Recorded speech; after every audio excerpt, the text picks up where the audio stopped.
Here's a fact of life about selling anything: your idea, yourself, your product or service. People are going to say no. They're going to say no a lot. Then they're going to say it again. Rejection. That's the essence, unfortunately, of what it means to be in the persuasion business. And most of us don't deal with rejection very well. It makes us sink. So how can we be more buoyant?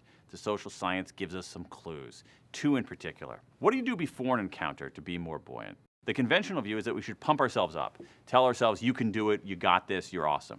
And what the research shows is that's certainly better than doing nothing. It's better to go in with that positive self-talk, positive affirmative self-talk, than doing nothing.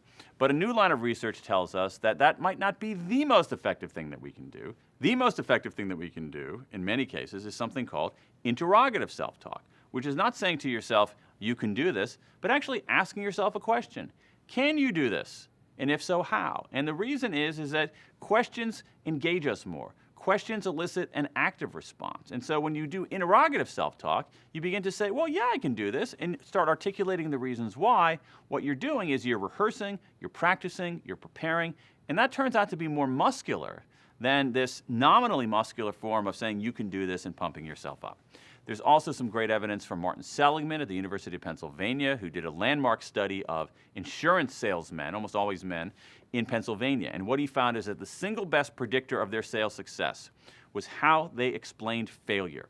They had a certain explanatory style that allowed them to explain their failure accurately, authentically, but in a different context, so it was less debilitating. Seligman talks about what he calls the 3 Ps: personal, pervasive, and permanent.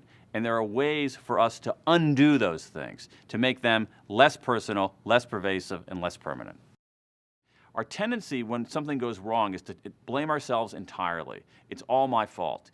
And what Seligman found is that there are ways to offer honest, authentic explanations where it's not all your fault.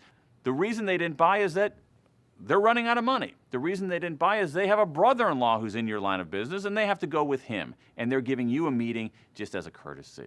So that's personal. Pervasive. We have a tendency, since rejection feels so toxic, to say to ourselves, this always happens. But it doesn't always happen. If you think about it analytically, it doesn't always happen. And so if you rebut yourself in that way and say, well, does this really always happen? Didn't I close a deal 2 days ago? Didn't I close a deal last week? That offers a way to increase your buoyancy. And finally, there is permanent. We like to say, it's going to ruin everything. But very few things ruin everything. And so what you have to do is rebut some of our instincts about failure and rejection. And ask yourself, is this personal? Is this pervasive? Is this permanent?